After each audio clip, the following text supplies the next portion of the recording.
Gairebé 300 milions de persones a tot el món tenen problemes de visió, segons l'OMS, i del conjunt de les malalties visuals n'hi ha que no es poden curar i que acaben conduint a la ceguesa.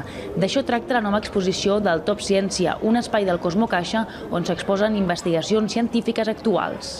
Ara ens queda un gran repte, que són fonamentalment les malalties degeneratives, en les que hi ha un desgast de la retina, si voleu una espècie d'envelliment accelerat, i que ara per ara no tenen tractament. La degeneració macular associada a l'edat o la retinosi pigmentària són algunes de les malalties que s'expliquen de manera interactiva, com també l'evolució dels seus tractaments. En aquest joc el que pretenem és explicar com hi veuen les persones afectades per una malaltia ocular. Aquí tenim com a referència el que veuria una persona normal d'una imatge i com la veuria segons els diferents tipus, alguns tipus de patologies oculars.